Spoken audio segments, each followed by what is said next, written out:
Hello, ladies and gentlemen, and welcome to a somewhat overdue episode of the Gitcast Podcast. Now, I'm sorry I haven't been uploading a huge amount recently. Unfortunately, I've just been going through a lot, just in general. There was a period also recently where I didn't feel particularly sprightly. I just generally felt quite down recently, but I've been trying to pick myself up a bit more recently. I resigned from my previous job, started up a new one, been cycling a lot more recently, and I did hold a new poll to decide the topic of my next gameplay playthrough, which will be For Honor. So I'm sorry that I haven't started that up sooner, but that will be starting up very soon. And For Honor, seriously. yeah, no, I did a poll of 5 games. What was it? It was For Honor, Skyrim Special Edition, the first expansion pack to Dawn of War 2, Chaos Rising, and then a couple of other games. One was BattleTech, and then there was one other, I think. Tom Clancy's Rainbow Six Vegas. And For Honor won with a grand total of 5 votes to second place Skyrim, which got 4 votes. Yeah, those are the two that I'd have gone for. Now, actually, I think For Honor is the better choice. I mean, despite the whole controversy with Game Theory's video about it. Yeah, what was that again? Well, basically, you know Matt Pat from Game Theory. He does some fairly interesting videos a lot of the time. Yeah, and he's generally a fairly reliable and interesting chap. Yes, indeed. But in this case, for some reason, all his sort of high standards of research and sort of practical common sense thinking just seemed to go completely out the window.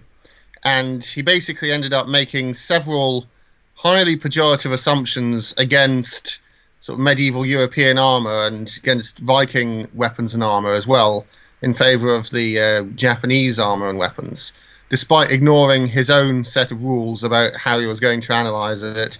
For instance, he said that he would look at the time period when samurai, medieval knights, and Viking warriors were all active, namely around the year 1000.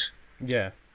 But he then plainly considered samurai armor from the 1600s, which is obviously going to be better. Yeah, and he failed to consider things such as the fact that European knights had shields, and he described the weapons and, well, the armor of Viking warriors as being like tissue paper. And basically, he got on the wrong side of the entire YouTube military history community. I mean, people like... okay, fair enough. Viking weapons might not have always been as advanced, but some of their weaponry was brilliantly designed. Yeah, I mean, he sort of said things like they probably wouldn't have worn much in the way of metal armor because it would rust on the ships and because they would sort of sink in it, which is not true. The Vikings knew about how to prevent your armor rusting. There's no doubt about that. Yeah, I mean... And he sort of basically said that the samurai would have been on horseback and they'd have shot the sort of sluggish European knights, whereas he failed to consider that European knights would have been on horseback as well. Yeah. And they would also have had archers, and they would have had shields. And also, like, European horse knights, their horses would have probably had more heavier protection as well than the Japanese horses. That's true, and they would probably have been bigger and generally a bit better than Japanese horses. Christ. Well, listen to us. Well, anyway, that's one example of a video of his that didn't go all that well. Well, just listen to us bitching and moaning about fucking shit at the beginning of a Gitcast Podcast episode, instead of getting on to talking. But yeah, that was... Yes, indeed. But that was a pretty embarrassing moment, so I guess it kind of deserves a bit of criticism, with all due respect to you, Matt Pat. Wee bit, yeah. I mean, literally everyone, like Shadiversity, Scalagrim, that one bloke whose name ends in Tron, the Italian bloke with the long dark hair, they all had a go at him. Yeah, no, sometimes people make mistakes and you just need to accept that you're going to get a deluge of criticism for it, especially if it's something as critical as that. But yes, indeed. This is probably a bit of an overdue episode of the Gitcast Podcast, as I said, and as always, because I'm using fraps in the background, the gameplay might appear to be a bit slower. So if anyone wants to just put this video on in the background and just listen to me and Phil, aka flash suppressor, just chat in the background, that's absolutely fine. I mean, we're neither like particularly elite level MLG players at World of Warships, so don't expect any amazing strats from us, especially on my end because I'll be playing with Fraps recording, so my gameplay will be slower. So, yeah, generally, what would you like to start off with in terms of the ship that you're going to go in with first? Because you've been playing this a bit more recently than I have. Well, I warmed up with a couple of pretty good practice sessions in my Japanese destroyers. So let's go with something completely different. Right. So go with another ship that I quite like, purely because of its amazing rate of fire and large number of guns. Nice.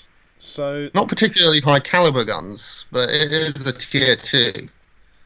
And it's a much more effective arrangement than in the St. Louis or the tier above. Definitely rather be in this ship. I think I've only got one other tier 2 actually. Alright, well, anyway. So, let's mean to go as we go on. How have you been since, like, the last episode, or since generally the last time we spoke?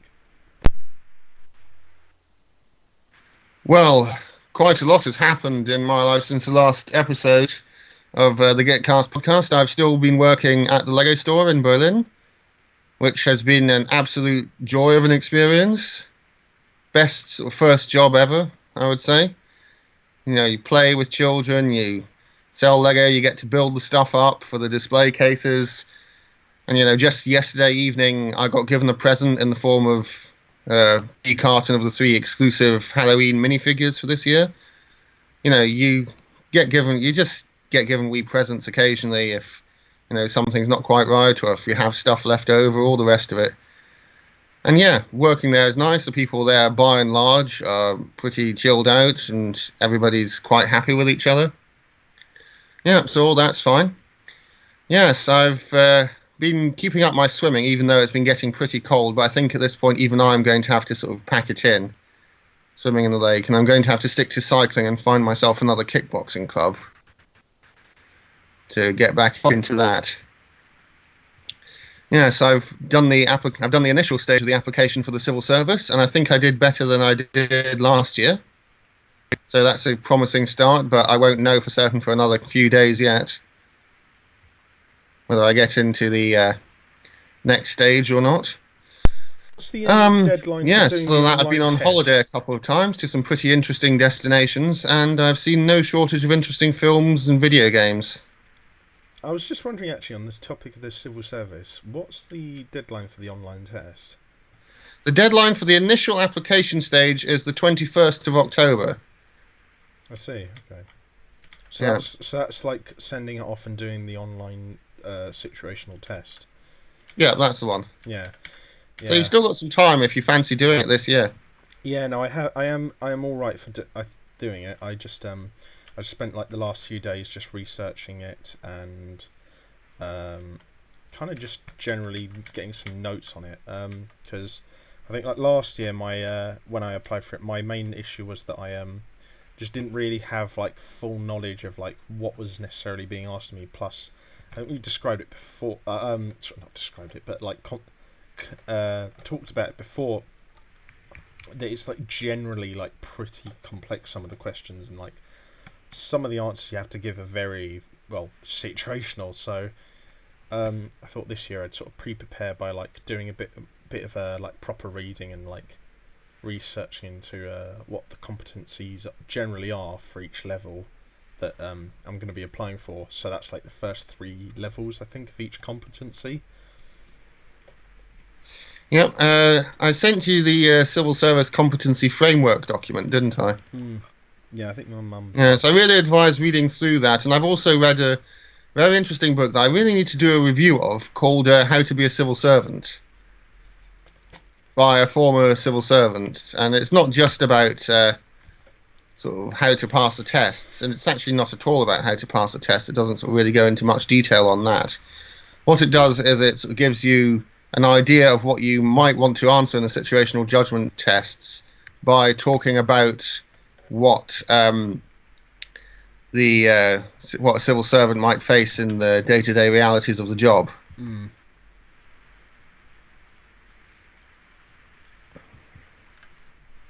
And what in terms of like just qualitative sort of value, how good is it? I'd say, well, it's hard to tell without sort of having the reality of the job to compare it to. Yeah. But I would say it's pretty good. It's definitely well written. It is entertainingly written. There's a fair number of interesting side notes, such as quotes from ministers themselves on what they like in civil servants, what they want civil servants to be able to do, as well as personal anecdotes and some genuinely helpful bits of advice, not just for being in the civil service, but for how to order yourself and how to organise your work efficiently. And when was the book written? Just out of curiosity. Not too long ago, actually. Very, very recently. Okay. So, like, we're talking like the last decade or so, at least. We're talking the last 5 years. Oh wow, really? If not less. Okay, so it's like pretty up-to-date information then, actually. Oh yeah, definitely. Especially considering a lot of the applications for civil service entrance, it goes on like either a yearly or bi-yearly basis as well. Yes, indeed. I mean, it's kind of like, in a strange way, I've kind of like thought of it as like kind of being close to what like a sort of a round of like graduate rotation program entrance is like, in the sense that it's done in sort of yearly or bi-yearly cycles, with several different stages of selection and application. Yes, indeed. I mean, I have not sort of personally undergone any other similar training, similar sort of exercises, but this definitely is a good thing to read if you're really serious about going for the civil service in particular. Yeah. And it's just quite an entertaining read. It talks about everything that you need to know as a civil servant, how to cooperate with different departments, what different levels of civil servant do. I really recommend having a look at it if you can. It does sound like a decent book. Who was it that wrote it then? Who's the name of the chap who put pen to paper? Hang on a moment, I'll just find that out. Shoved it in my bookshelf somewhere just recently when I was doing my tidying up. Hold on, if I don't find it very quickly, I'll just Google it, but let's see. No, I don't have to do an internet search for that, but didn't take too long. Call us the Game Grumps doing research during the middle of an episode. Alright. Now, I should do a review of this one, definitely.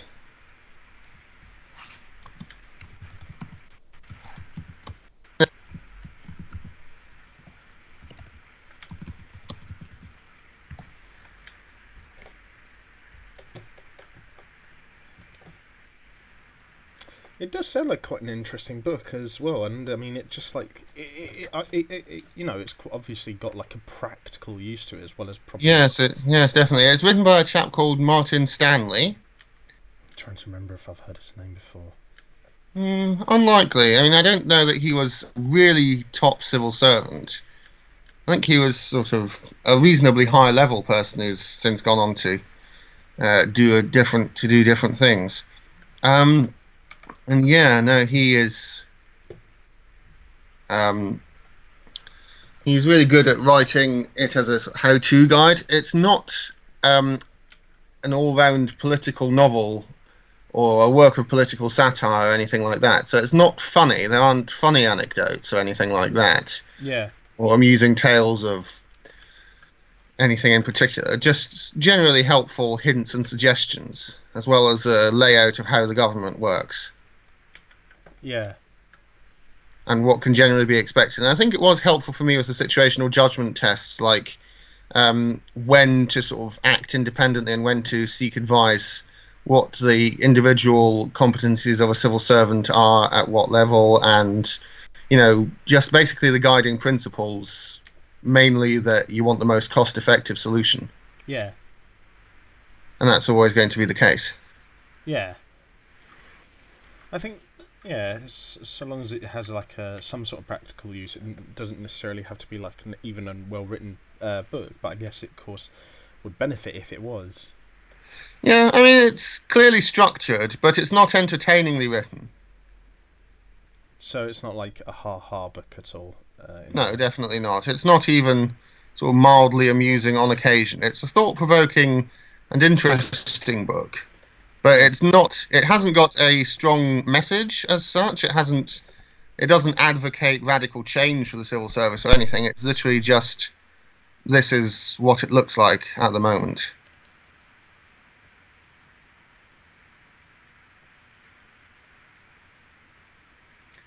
Can you Can you pause the recording for a minute? Yeah, sure. Yeah, so I'm not feeling very well. Alright, and we are back. Phil unfortunately did feel a little bit unwell with some nasty indigestion issues, but you're feeling a little bit better now, right? Yes, I am, thank you. Right, well, and I just thought I'd go downstairs to get my a nice tumbler glass so I could have a bit of the last bit of famous grouse smoky black in my house while I'm having my cheese and crackers. A nice bit of afternoon tea because I had a brunch instead of lunch and breakfast. Let's see, tier 3s, right. Now, we were discussing what had happened to you since the last episode of the Gitcast podcast, but was there anything else that you wanted to kind of just quickly bring up? Not in particular, other than to say that I'm currently alone in the house because my mother and sister have gone out to what is my mother's first concert since about the 1980s. Oh, wow. Yeah, and it's because it's also my little sister's first sort of big concert at the Mercedes-Benz Arena in Berlin, and it's this Korean pop music boy band called BTS. Yeah, you told me your sister had a big crush on all those kind of boy bands from Korea. Yes, indeed. She's really thrown herself into learning Korean, and tonight is sort of the culmination of all of it. So hopefully she'll have a good time. It certainly looks impressive from everything that I've seen in all the videos she's made me sit through. I can't remember the name of it, but there's this brand of really, really good instant ramen that's from Korea, and they sell it in the Students' Union shop at Falmer House at the University of Sussex, as well as I think the Co-op that's on campus there as well. And I mean, I don't usually go for like instant ramens. Like if I get a nice ramen or a noodle soup, I like to get it from a traditional proper place that does proper cooked Korean or Japanese food. But I tell you what, yes. As far as instant ramens go, it is really good. It's like black and white packaging. I can't remember the name of it though.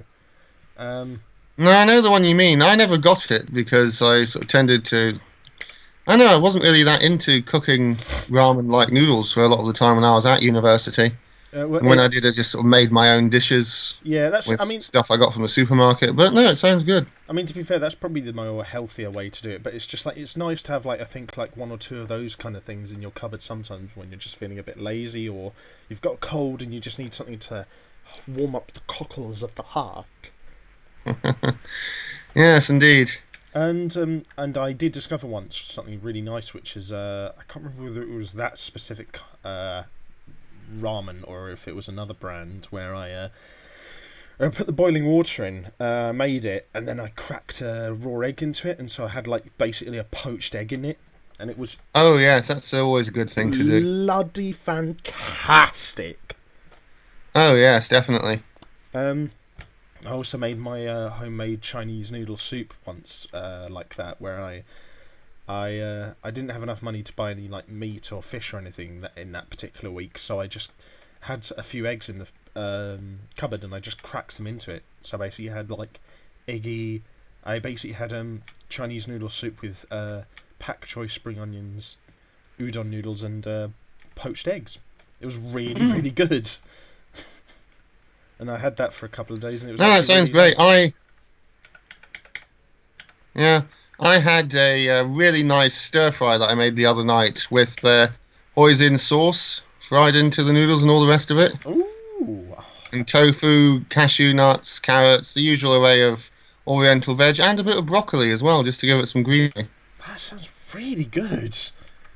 Yeah, no, it really was. I've discovered a new liking for hoisin sauce. Same, it's fairly expensive, but there we go.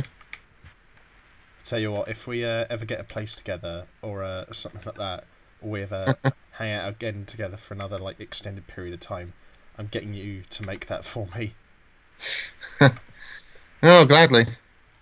God, that does sound bloody good. Describe it to me again, sorry? Yeah, stir fry with hoisin sauce instead of soy sauce to sort of fry it up in as well. Mm. Yeah. With the usual array of oriental veg plus some carrots, a bit of mushroom, tofu in thin strips, and yeah. God, I tell you what, it's like a vegetarian alternative. That sounds bloody good. Yeah, definitely it was. God, I think I just fired a torpedo spread without checking what the range of these torps are. Oh, 7 kilometres. Yeah, I'm close enough. Yeah. What are you in again? I'm in the Tier 3 German destroyer, the G101. Oh, right, nice. It's a decent little ship. It's nothing special.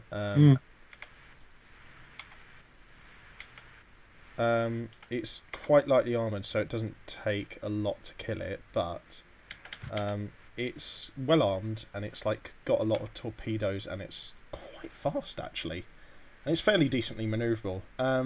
But the torpedoes are designed in an interesting way, where there's individual sets of them that have their own arcs.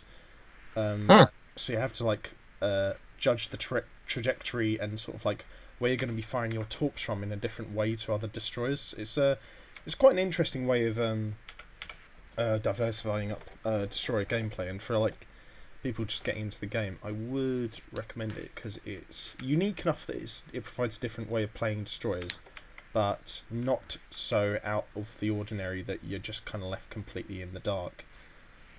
Yeah, that sounds good, because I haven't really advanced very far up the German tech tree in World of Warships, and I was sort of wondering what I wanted to go for, and I think I'm going to go for the destroyers there as well. Yeah, because German destroyers were generally pretty good. And I just like destroyer gameplay.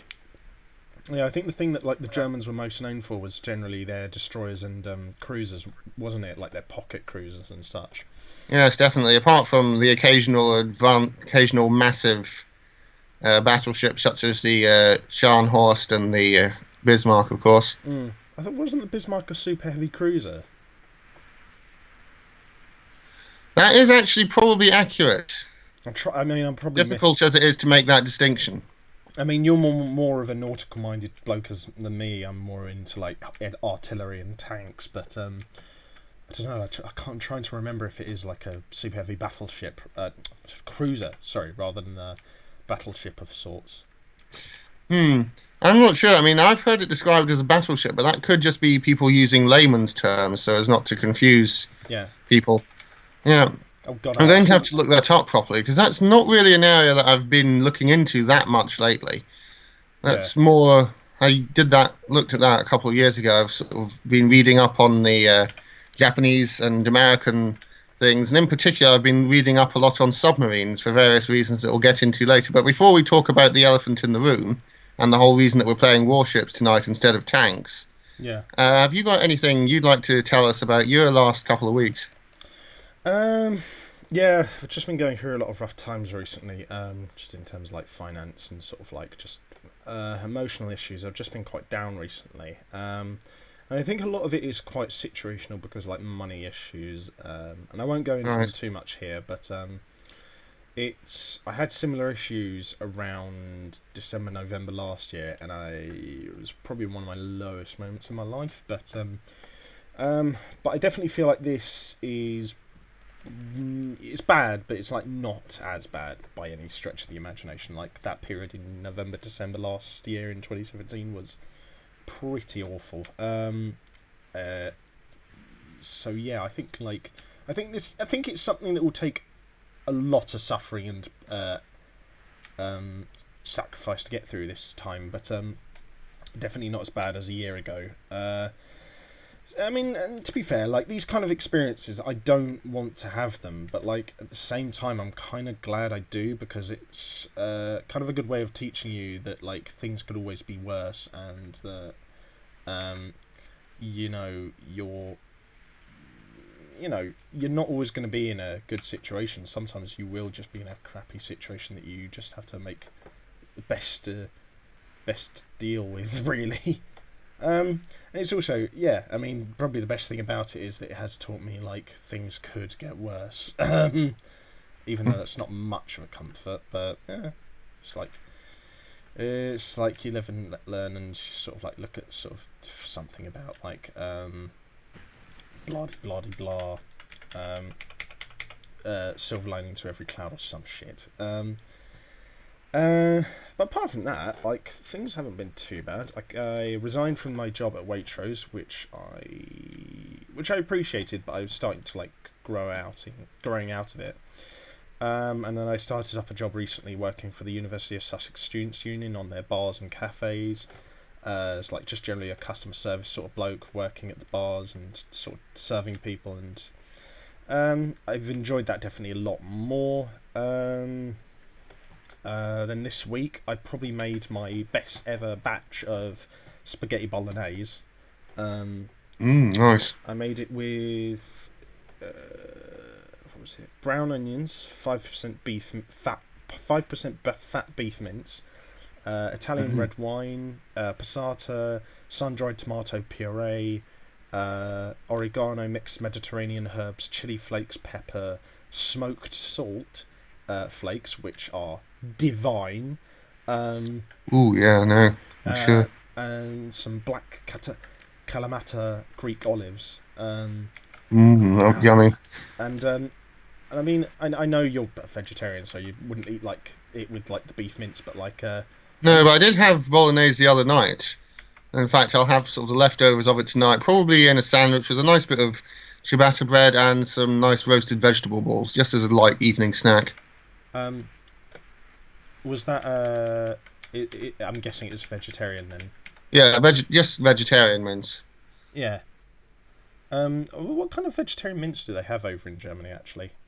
They have sort of fairly similar stuff. It's a lot like corn, generally made with the same kind of stuff, or soy products as well. They have a lot of soy products to cater to like the Asian demographic. I mean, in fairness, this is Berlin we're talking about rather than sort of rural Germany, where it's quite difficult to be vegetarian. Yeah, I mean, I've always seen that in like the countryside in the UK, like whenever I've gone to places like Winchelsea and Birchington and the little places off the beaten path like that. It's always much harder to get vegetarian stuff. I mean, there is places to get it, but it's just not as common or varied as in like Brighton or London or Bristol or somewhere like that. So yeah, speaking of World of Warships, you probably, I mean, I've of course been keeping up to date with it on in the very most like basic manner, but you probably know a little bit more about it because you've probably been more up to date with it than me. You wanted to talk about the upcoming update to Warships. Yes, indeed. Including, of course, most importantly, the Halloween event, which is going to be the test of the new new submarine gameplay in World of Warships. So we'll start with that. What do we think about the introduction of submarines to World of Warships? Personally, I think it's been a long time coming.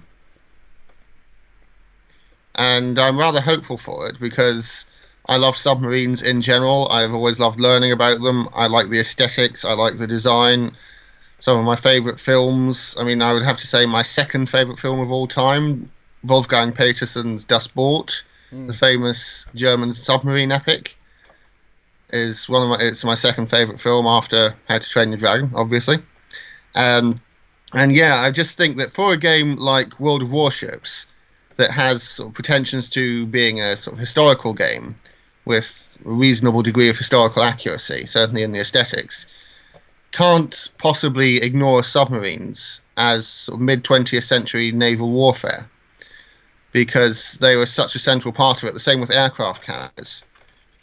And if you have aircraft carriers in the game, then you have no excuse for not having submarines. I'm open to the idea of them working, and I want to see them introduced into the game and work well and operate well in accordance and against ships of other types and other nations. I think warships do have the ability to make them work, and some of the proposed sort of additions to make them work and make them more balanced when they do actually come into the game from people like Jingles and other warships community contributors, I think do make sense most of the time. From what I've seen in the upcoming Halloween event of how they work, I'm not a massive fan of how they are now. And I do think it needs a lot of work. But I do think it has the potential to work. And while I am sceptical, I do want to give it a chance. And I do want to give it a sort of a hope of working. Like, you know, with like the historical battles in World of Tanks, like, everyone knows I absolutely love World of Tanks. It's one of my favourite games of all time. And I always like historical battles, whether it's in games like that or like Total War or whatever. But I would be one of the first to say that the historical battles, the way they were handled in World of Tanks, was a bit shoddy.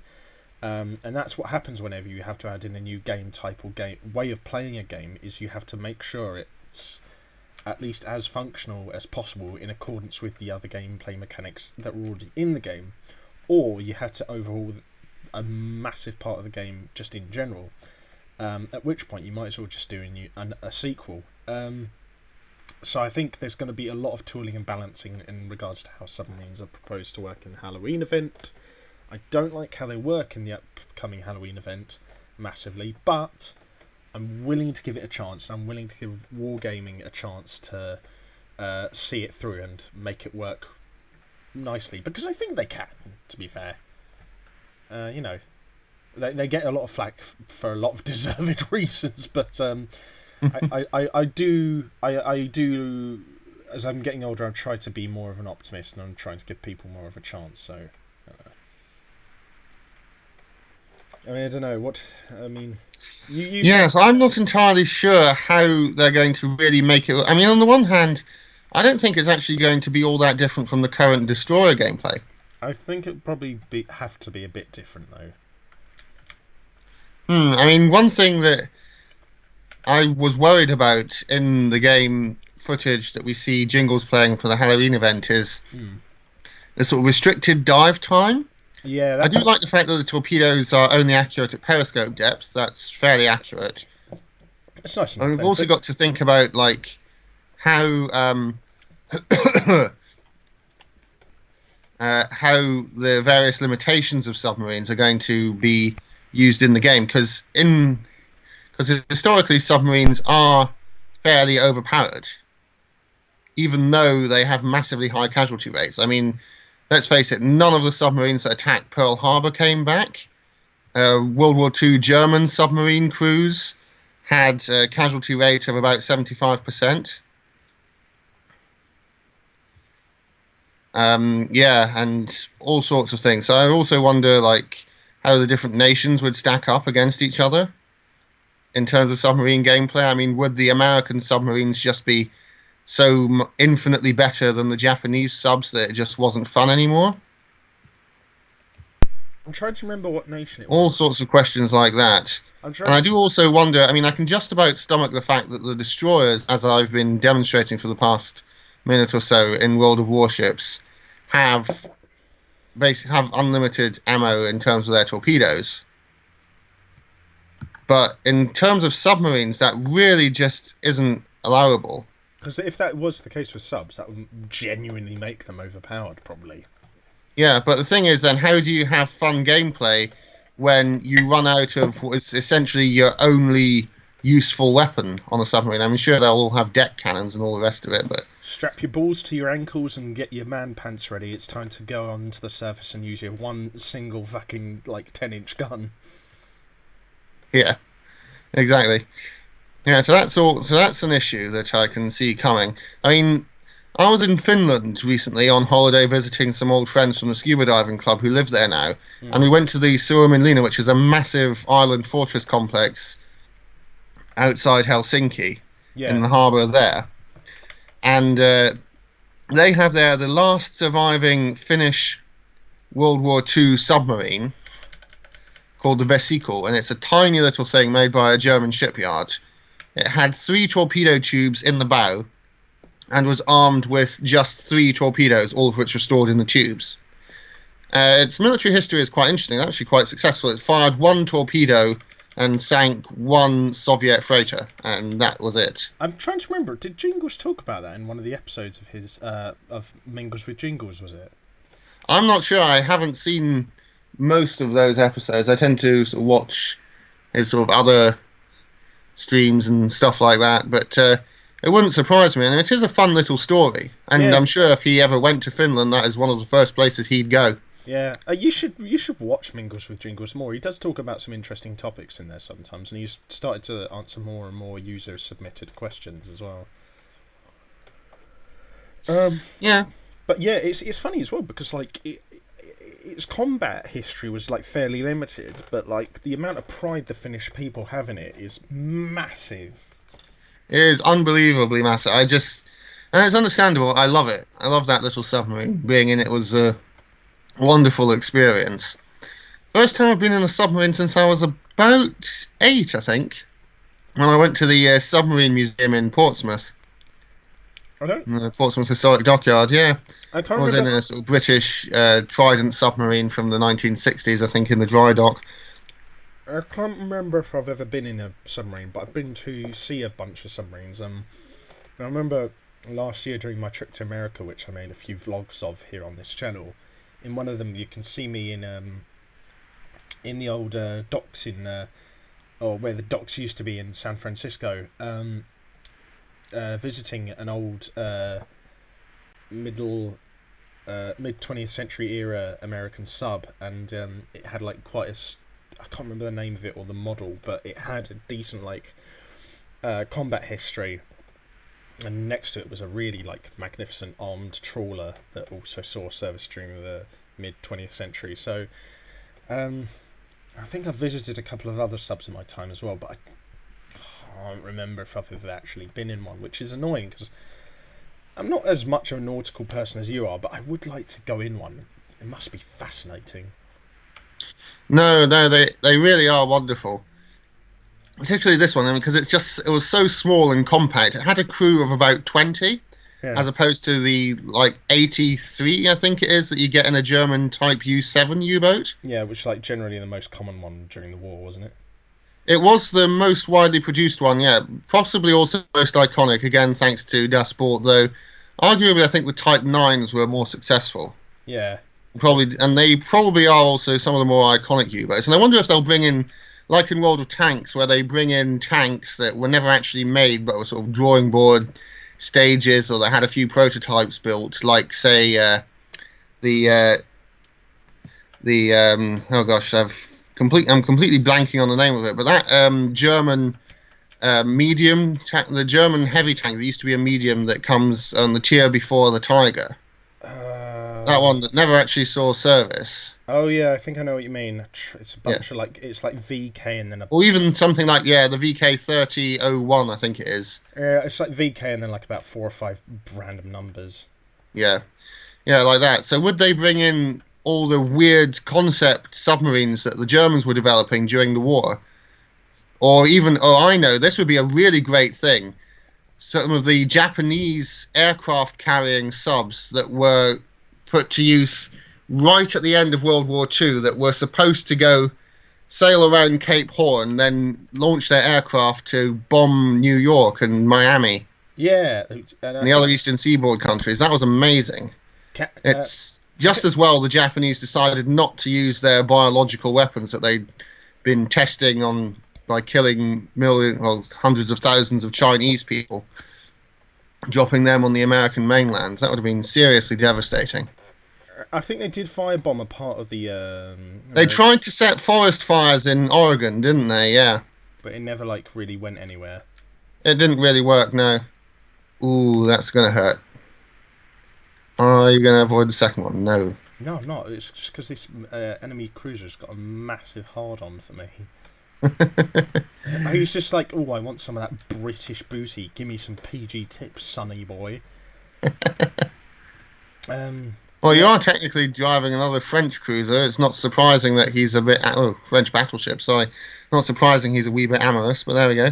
Well, I mean, I had the... what was it? The Mitsuki polish him off for me, along with help from the Congo. Excellent. You defended your honour with great success. Yeah, by being assisted by 2 Japanese ships.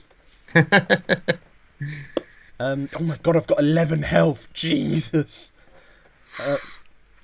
But yeah, it's hard to say whether or not subs will be a bona fide success when they come into Warships for good. But yeah.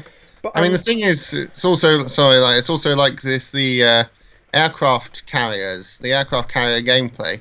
Yeah. A lot of wargaming generally has proven that they're willing to experiment, and putting aircraft carriers in was a big experiment because it's 2 entirely different types of gameplay in the same game. Yeah. And they're trying to sort of work around that now because it didn't really work as well as they'd hoped. I mean, I'm always sympathetic to an organisation that tries something new, even if it doesn't work out. Yeah, I mean, there's a lot. Like I said, there's a lot to criticise for wargaming, and I will be amongst like the first to criticise them if they ever do something I personally disagree with. But that being said, they are one of the major gaming companies out there that are a little bit more willing to try risks and stuff.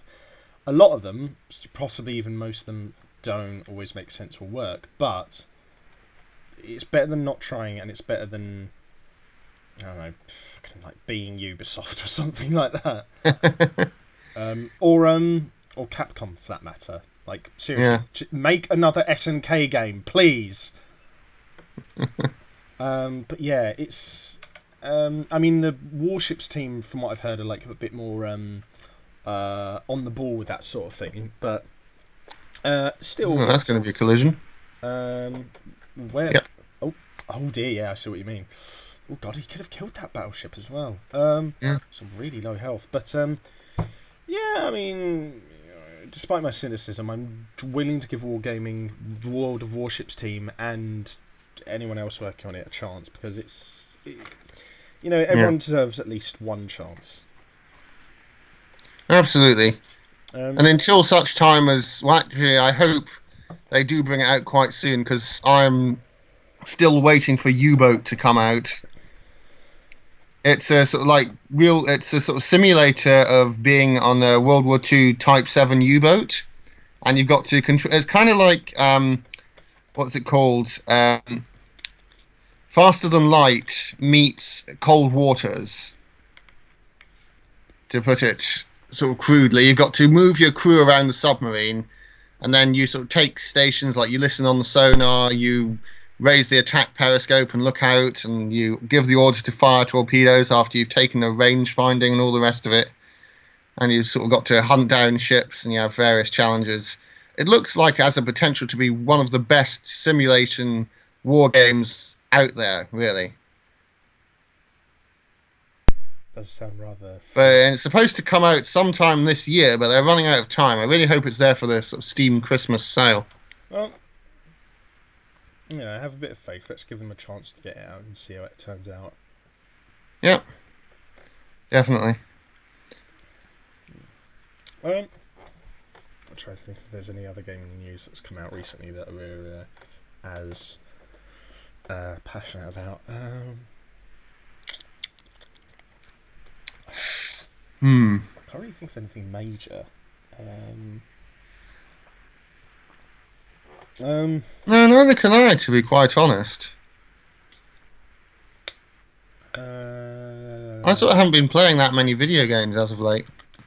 I know the ones I've been playing just haven't had a massive amount of stuff updated to them in the last couple of weeks, namely FIFA 19, Tanks, Warships, and For Honor. Although there is, actually, on the topic of For Honor, there was an update recently that did add a lot of sort of stuff to the Viking faction. So, and I play mainly as the Viking Raider, so Nice. You know, it's been an interesting time for old Uncle Gitbag on there. I was going to say, like, my brother said that he and his wife at some point in the future are going to try and have kids. So, like, one day I will actually be able to call myself either, like, Uncle Ted or Uncle Gitbag. And I'm just like, I'm so looking forward to that day. That sounds good. You'll be a brilliant uncle, there's no doubt about it. Yeah, like, my brother's, like, a lot more sensible than me. So he'll be, like, a good sort of, like, stabilising influence on the kid. And then, like, you know, to like have fun, he would like send the kid for like a couple of days to hang out with crazy Uncle Gitbag. Yeah, no, it'll be like in Legend of Korra, with Tenzin as the sensible father, and then Boomy, the brother. Oh yeah. Playing with the children, yeah. Yeah, I always like that dynamic. I mean, I've said before I probably prefer Korra slightly more than the Avatar show, but like. I mean, we're getting a new. That's the thing. We're getting a new Legend of Korra graphic novel series that's going to kind of look at what happens in the Earth Kingdom after Kuvira, and apparently it looks from what little has been released so far that Kuvira is going to be a major character. So you might get a bit more closure for her story arc than we got in the final episode of the final series of Korra.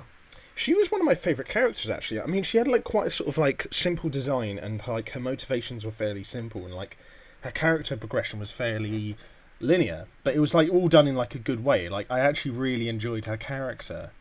Yeah, definitely. So I'm interested to see where it goes on with her.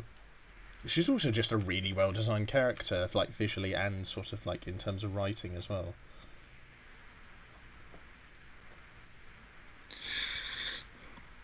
Yeah, definitely. Sorry. No, I really like her. There are some issues I would take, like we don't sort of really see what she's doing wrong, to the point where it's hard to kind of sympathise with her opponents. She's just kind of like ambiguously evil, and that's like probably the only like major criticism I have of like, her character arc and what kind of like character she is. I mean, she's very obviously meant to be one of the maybe someone like Chiang Kai-shek or one of the other Chinese warlord generals who took control after the empire collapsed and after the Japanese invasion. And but they kind of seem to feel the need to sort of dumb all that down so that sort of the Western audience can just sort of say, oh, they're Nazis. Look, they've got the Stahlhelm helmets and all the rest of it.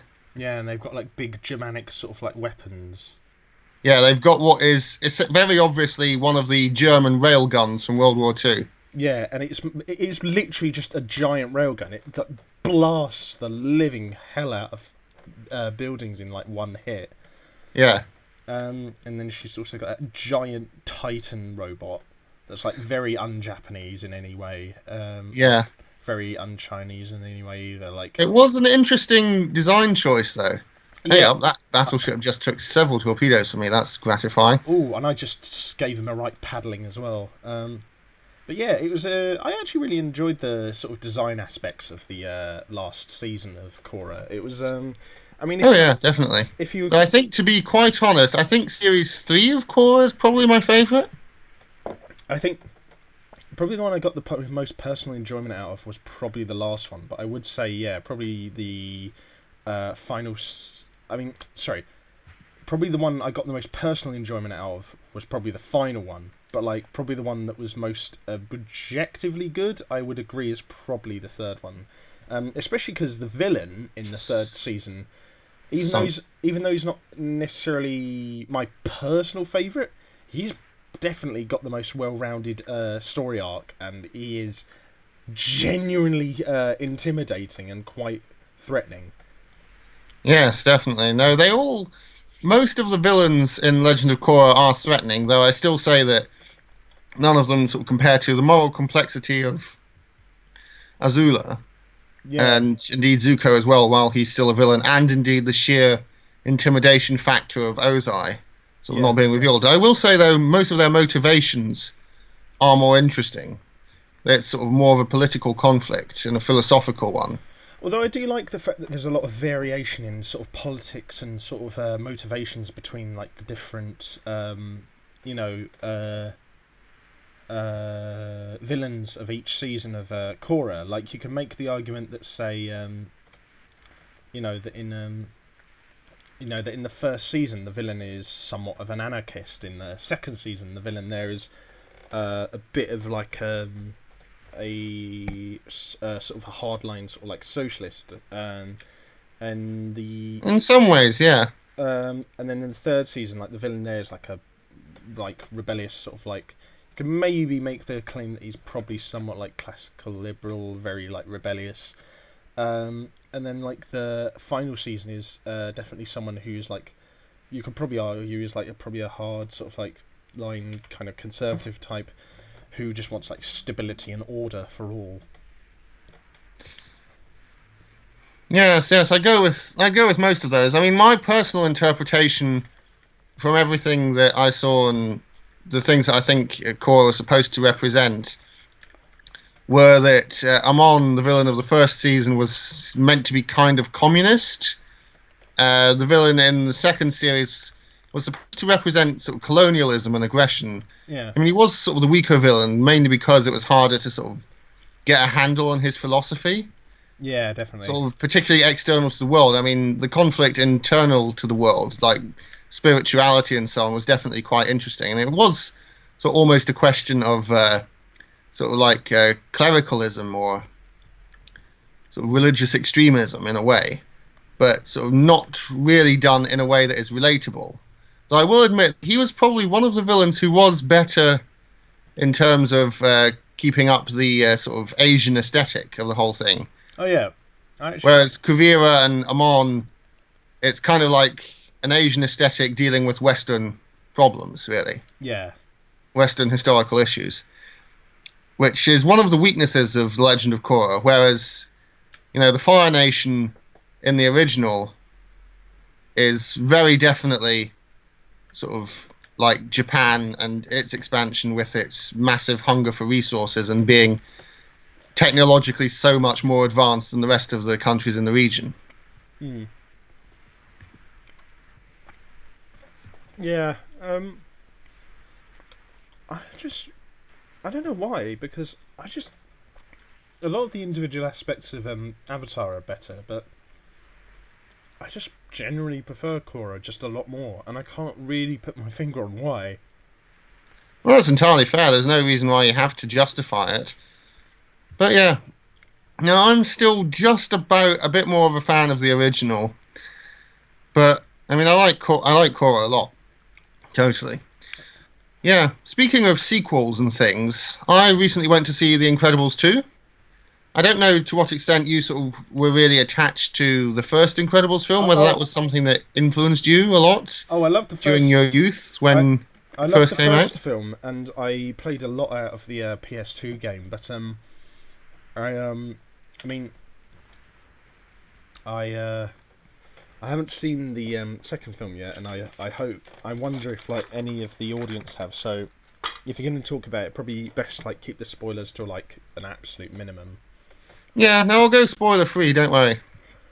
So yeah, just give us like your rundown and like general thoughts on it then.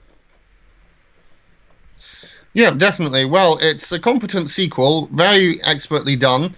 I really like Brad Bird's work, all of it. He's got a really great sense of the whole retro futurist aesthetic. I mean, with the first Incredibles film, you see the sort of future. Well, you see a world in the 1960s with technology of the future, sort of a lot like kind of what Thunderbirds is, and also Brad Bird's other work like Tomorrowland, and indeed the first Captain America film, where even though it's not a historically accurate period piece, it is very much a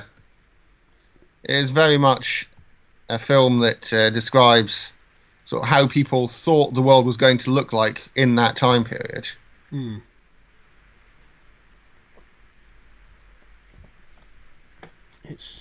Yeah, so he's got that. So it's got that going for it, definitely. And one of the sort of like positives I hear from a lot of people is that it tends to continue from where like the first film off left quite like. It continues basically from the moment the Underminer shows up, yeah. and it goes on from there. And the philosophical conflict in this one is a lot less sort of classically philosophical, and a lot of the sort of world building doesn't work out quite as well.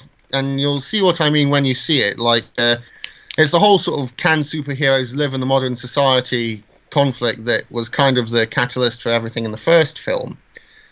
And things kind of, for the sake of the plot, have to advance a bit too quickly. And so that's the thing. We get some fantastic action scenes, some great design. They keep the sort of fairly plain, simple nature of the characters, but they've updated the backgrounds massively so that it no longer looks like sort of the Lego Indiana Jones background with the CGI. Though the CGI for the time was obviously amazing.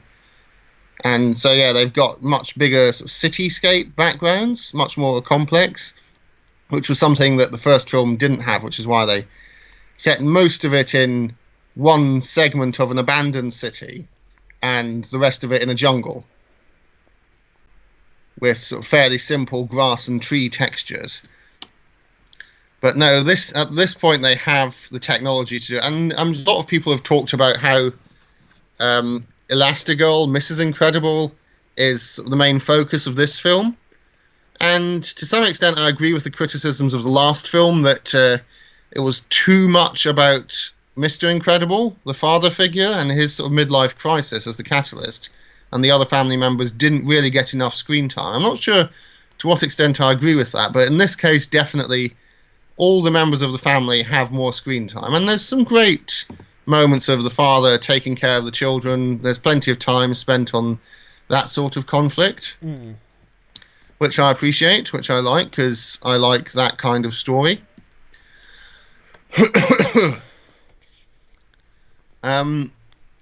Yeah, no, it's great all round. The villain is, I think, actually a little bit better than Syndrome, because Syndrome is kind of a sort of childish conflict in a way, and childish in the sort of way that it plays out, whereas you'll see what I mean when you watch it, but the childish motivations for the villain in this new one are a lot more relatable. Yeah. And I mean, I don't think I'm giving any spoilers away, because you will realise immediately who the villain is. I mean, I'm not going to say her name, but the name gives you a clue immediately that she's the villain. Oh, right, okay. I don't even mean her sort of superhero name. I mean the name of the character that we hear straight off. Oh, right. So there's no mystery whatsoever about who the villain is. But they are, like, what would you say, like, that despite that, though, that they're probably, like, more believable and well-rounded character? Oh, yes, definitely.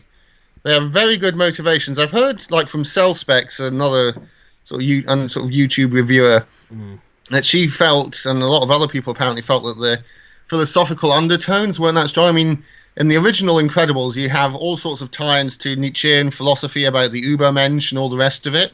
Yeah. And in this one, you have a bit less of that. But it's still a very interesting conflict. And it's basically... The conflict is basically the argument that, the villain's motivation is that people have become too complacent. Sort of a lot like... I'm trying to think... I'm sure there are several other villains who have this sort of ideology. Maybe... Oh, yeah. I know exactly who. A couple of villains in Star Trek. In one episode, particularly of Deep Space Nine... the sort of B-list villain there that they've got going. Yeah. And indeed the main villain of Star Trek Beyond, played by Idris Elba, Kral, as he's called throughout most of the film. Yeah. His belief that humanity has become much too complacent and reliant on technology, and in this case, superpowered individuals to protect them. And while it's sort of like not necessarily like while their methods like aren't entirely like, well, actually, while their methods are pretty much entirely evil, they usually have beliefs that, like, when you really think deeply about them and how modern society is, like we are now, is like, yes, you can kind of see where they're coming from. And again, like, I'm not saying their methods are right, because they're not really not, but like, it's always an interesting conundrum when that sort of kind of thing comes up, because Yeah, they will usually have like Yeah. some sort of like conflict between the villains' motivations being just, but their methods just being completely like demonstrable. Yes.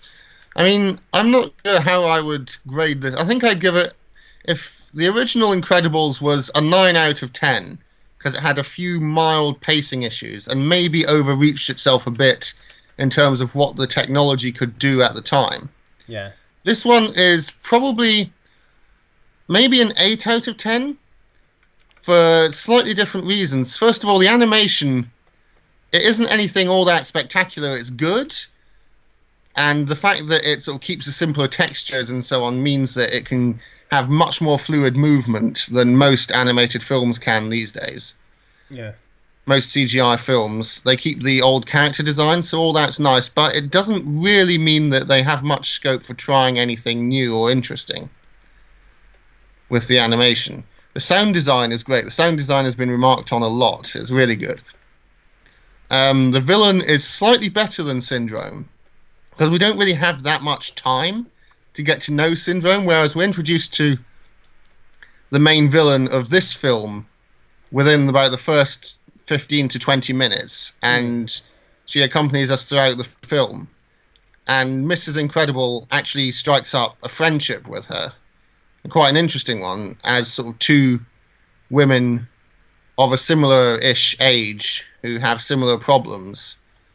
I mean, the sort of gender aspect of the film has sort of been quite talked about, but I really like the fact that they didn't sort of go into it too much. Like, they didn't make Mr. Incredible a villain in that he didn't want to be the family man, take care of the children. He is the first person to suggest that the woman goes out and does what she can to make life better for them and to make their children's futures better. Yeah. And he is really supportive, and he plainly does his absolute best to be a parent. And it's not the sort of, I don't know, it's not designed to shame men into doing anything. It's not designed to make a beloved character that we all know, i.e. Mr. Incredible, look bad. It just shows him doing something different and being the family man that he actually really wants to be, and that he didn't really act like in the first film. So if anything, he's portrayed better in this one than he was in the first film. Yeah. So that's another good thing about it. I'm trying to think of other good things. There's loads. I would definitely say go see it. But it's not the sort of paradigm-shifting film that the first one was. Because the first one was the first CG animated film that featured humans as the sort of main characters. Yeah, it was quite groundbreaking in that regard, actually. It was. It definitely was. Which is why it's weird that Pixar immediately went on to make the Cars films, but there we go.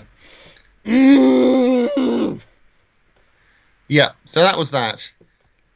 So generally No, definitely well worth going to see. In fact, we've got this sort of, the final half of 2018 is promising to be pretty good when it comes to new films, isn't it? I mean, we were discussing this when we talked briefly the other night. I mean, I can think of, well, actually, at the moment it's down to 3 now because I've been to see several of them. But I can think of several different films that I either have recently been to see or will go to see. Yeah. One of them was, of course, Incredibles 2. Seen it. It's good. Go check it out. The other one would be Ballon, which is a German film. Probably the best-looking German film that's set to come out this year. Yeah. It's about the famous attempt by an East German family to escape East Germany in 1979 using a homemade hot air balloon. Oh, yeah, I think you did mention that to me, actually. Yeah, and it is really well done. It's a nice piece of historical fiction filmmaking, historical drama. The family dynamic is particularly good. The acting is all top-notch. We've got some pretty good child actors in there as well. Yeah. And, the sort of threat is real. There's some nice sort of inside jokes about East Germany and how it was like. There's some great scenes, some really nice subversive bits about sort of how you expect the plot to go. there is the usual case of streamlining things for the sake of the plot that you get in any piece of historical fiction, basically, and sort of the introduction of a central antagonist,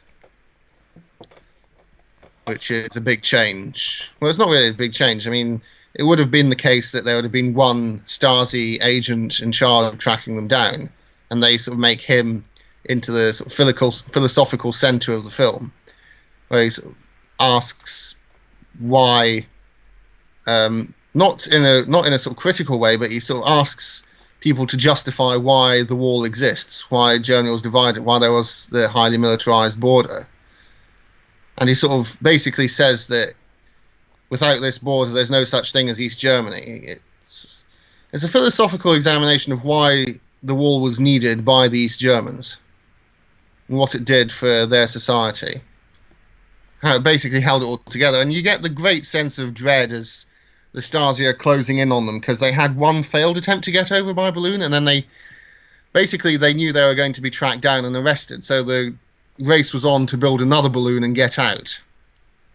And it was a really famous thing when it happened. I mean, they then went and met Chancellor Kohl, I think he was at the time. I think it was Chancellor Kohl.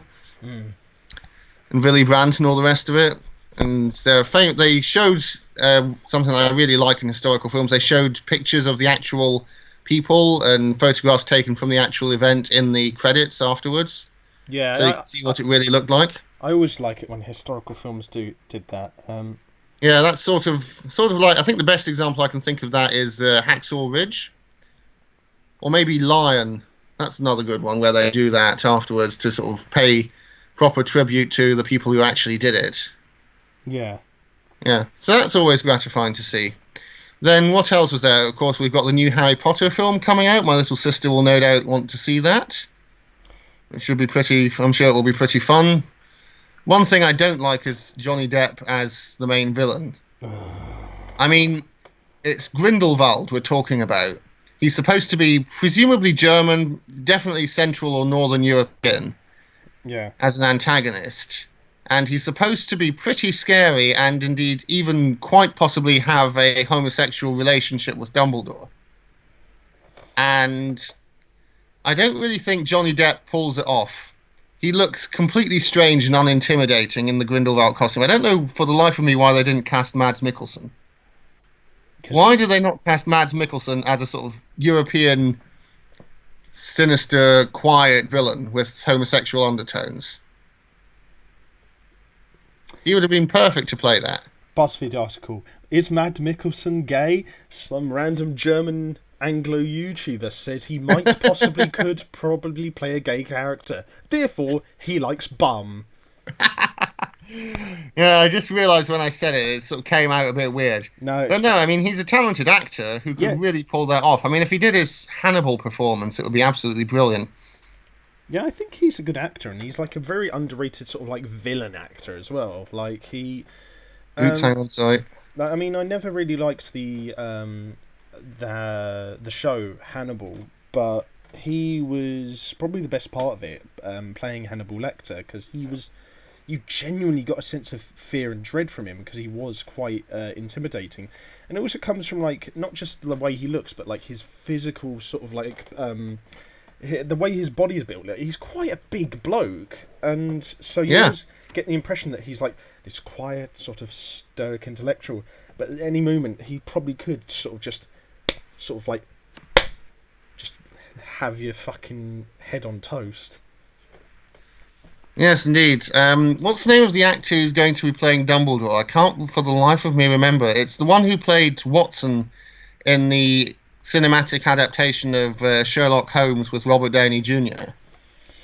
Oh, God. And he's got sort of the same kind of stoic facial features, and I really think that he and Mikkelsen could play off each other quite well.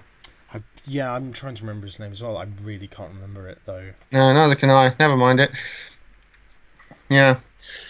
So, I'll go and see that. Then another film bringing things back to submarines. Basically, there's a film coming out called Hunter Killer, which is about an American nuclear submarine that sort of it's on patrol in the on patrol in the North Sea, the Arctic Ocean, sort of off Murmansk kind of thing, and it kind of gets caught up in an attempted coup in Russia. And basically, they've got to avert World War III. Which looks to be pretty exciting. It looks like it could be sort of this generation's Hunt for the Red October, possibly. And I loved that film, aside from, Tim Curry and Sean Connery utterly failing to do Russian accents. Yeah, that's true. And it's like Tim Curry, bless him, just tried, and Sean Connery just didn't even attempt it. He just basically played the whole film speaking in a Scottish accent. Yeah, though, to be fair, I'm not really much of a fan of people acting with accents that aren't their own. Yeah, it's kind of thing. I don't really like that. I mean, it's like in, and it actually kind of works in there because the character Ramius is not supposed to be Russian. He's supposed to be, I think he's Lithuanian. Yeah. And he's sort of supposed to be defected. So it makes sense that he has a different accent to everyone else on the crew. And then, of course, it's like in The Death of Stalin. I don't know if you've got round to watching that one yet. No, but I know, History Buffs released his video about it recently. Yes, indeed. And one of the things there is it's just all these British comic actors, mostly British, some American. And basically, it makes perfect sense that they all have different accents because the Soviet Union was massive and everyone there had different accents. Yeah, it does make logical sense. It's not necessarily historically accurate, but it's... And it's fairly historically accurate as History Buffs Review goes into. But one of the main things is that one of the main points in History Buffs Review is that Stalin has a Cockney accent, which makes perfect sense given that he's sort of lower class from Georgia. Yeah. And he's very hard bitten and sort of tough nails. Definitely. Nice, first blood. I do love playing a destroyer. Oh my god, how are you not dead yet? You basically ran out in front of half their team. Oh yeah, you're probably gonna die now. Jesus. Yeah. I got spotted too quickly by the spotter planes. Yeah, forgot that they're in a tier 4 game. Not to worry.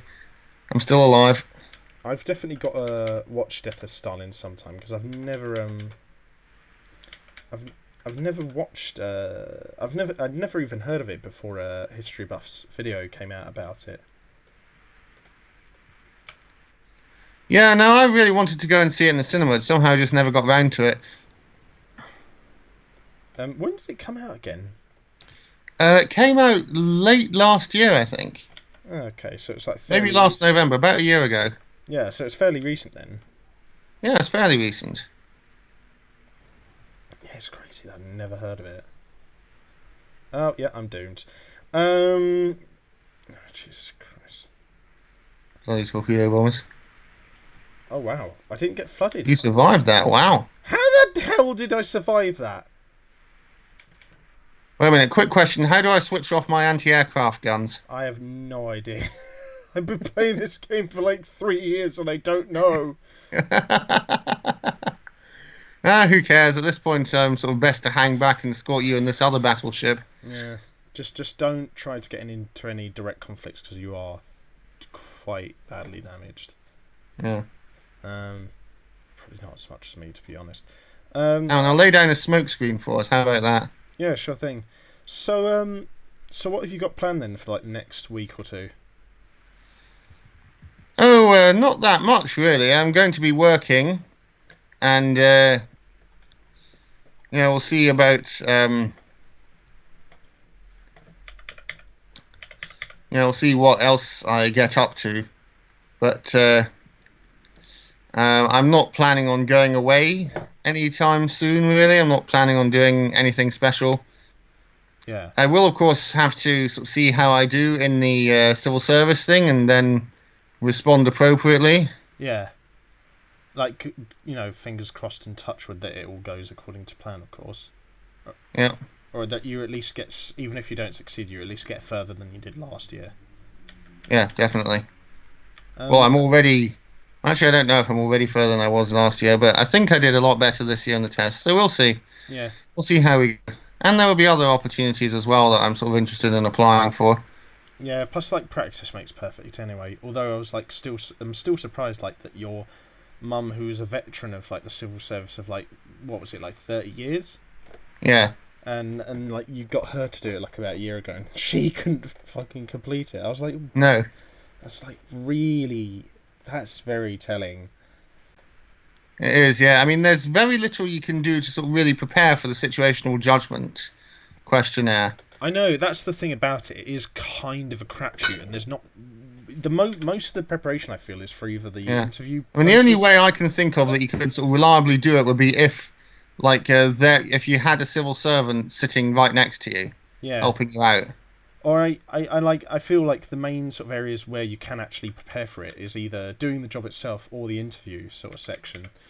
But those are, of course, like quite far after the situational judgment tests. Yeah, definitely.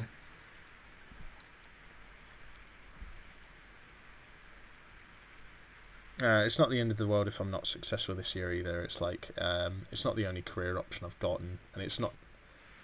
No, it's not the first one I thought about. Not to like knock anyone applying for the civil service or the civil service itself, but yeah, I'm gonna hopefully do a bit better than this year than I did last year, because I can't remember where I got to last year. I think I literally just like failed at the first hurdle with situational judgment questions. Yeah, I did too. But I've at least like tried to take some notes this time and tried to like read up a bit more beforehand in the hope that I'm more prepared.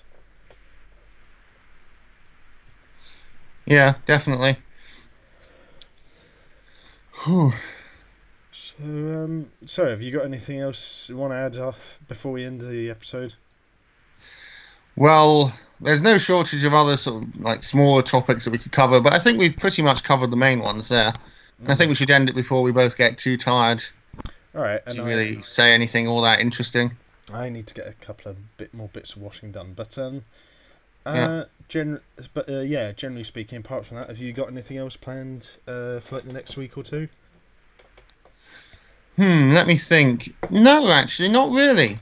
Next week is sort of promising to be sort of fairly smooth sailing. I haven't got any major plans until going back to Britain, actually. So, yeah, I hope that will go well. I'm going back in late November for about a week, see my grandmother, come back to Brighton, hang out with Gitbag, maybe do some nice stuff. Tell you what, if you haven't seen Death of Stalin by then, and we have a night in rather than going out to cinema or something, I don't know what we're doing. We could watch Death of Stalin together. That would be a great night. Yeah, that would be good, actually.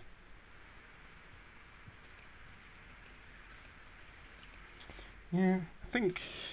I'm trying to think if there's any other historical films that I really need to see. There's that. Oh, yeah, one final film that I want to talk about. All right. That I briefly mentioned last time. Oh, damn it. Thought I could get away with that, couldn't. Anyway, yeah, one final film I wanted to talk about was the film version of Mortal Engines. Oh, yeah. Which is a science fiction young adult book that I was really into. Well, not necessarily young adult, maybe even children's book that I was really into when I was young, about 10, 11, 12, that sort of age. I read the series by, name is Philip Reeve. Really interesting author. It's quite a funny series, quite inspiring. Sort of a steampunk aesthetic, steampunk/electropunk kind of thing, in a world where cities have become mobilized and they basically prey on each other in a sort of predatory city-state relationship. And it's a really weird-looking world, and there's a sort of conflict. There's a sort of philosophical conflict as well, seen through the eyes of a few people just sort of trying to live their lives. And it's a conflict between a sort of fairly thinly veiled version of sort of our world, like an out-of-control predatory capitalism versus a repressive authoritarian socialism, and sort of seeing how seeing the pros and cons of both sides, and the conflict that exists between the two of them and how it gets resolved. I think it's I'll do with that what I did with the Harry Potter stuff, where I watch the film first and then read the book next. Like, call me a rebel, I don't care. But yeah, I think that's probably as good a place to end it as any. Again, as always, sorry if the gameplay in the background wasn't to everyone's liking. Be sure to check out Phil's YouTube channel in the video description below, as well as my other YouTube channels and my social media platforms, and also the channel of Max, who animated the Gitcast podcast intro. And yeah, anything else? No, I think we are all golden. All right. So yeah.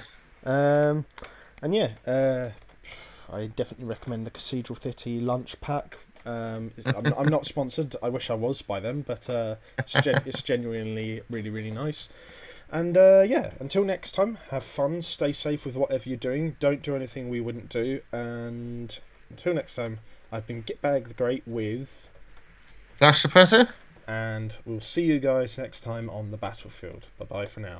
Bye-bye. We got through that whole episode without making any sexual references. Nice.